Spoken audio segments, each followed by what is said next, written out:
In the midst of a bustling city, where every street hums with life, a lone figure walks along a quiet path in a park. The trees sway gently, their leaves whispering secrets only solitude can hear. This figure, much like many of us, is seeking something, a connection, not with others, but with the self. The art of being alone is not about isolation. It is about rediscovering the beauty of solitude, redefining solitude. When we think of being alone, we often feel a pang of discomfort, as though solitude is something to be feared. But solitude is not loneliness. It is an intentional choice to step away from the noise and chaos. Philosophers like Rilke saw solitude as essential for personal growth. He once wrote, "A person must learn to be alone to truly understand themselves." In different cultures, solitude has been celebrated in various forms. The Zen monks of Japan retreat to the mountains to meditate,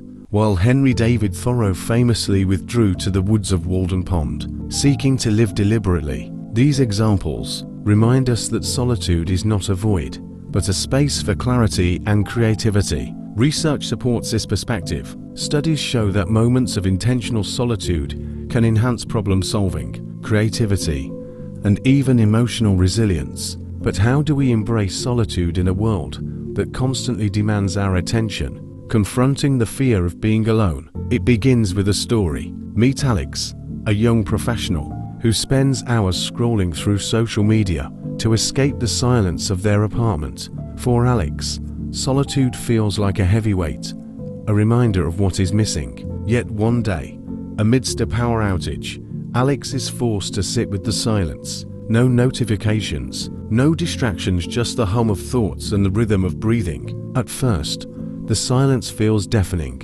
but as the minutes turn to hours, Alex begins to notice things.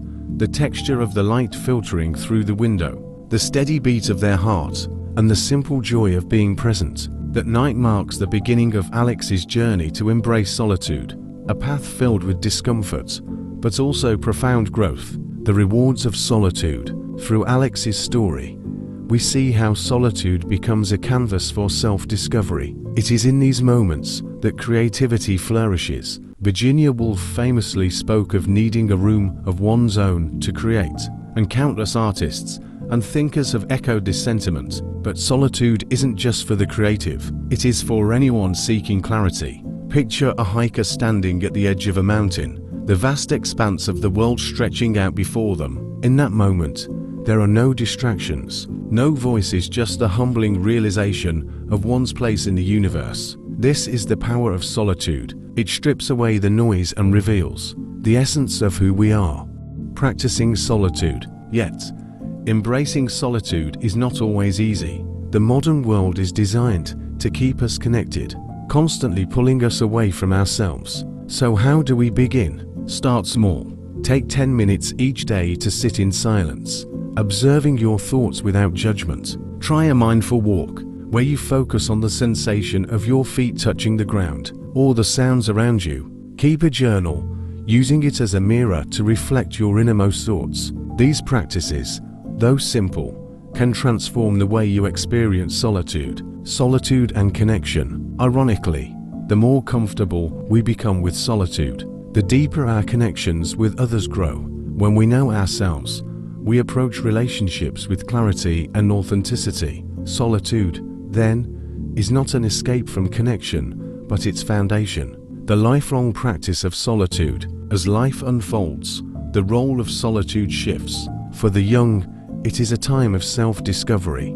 For adults, it becomes a tool for creativity and focus. And for the elderly, it offers a space for reflection and peace.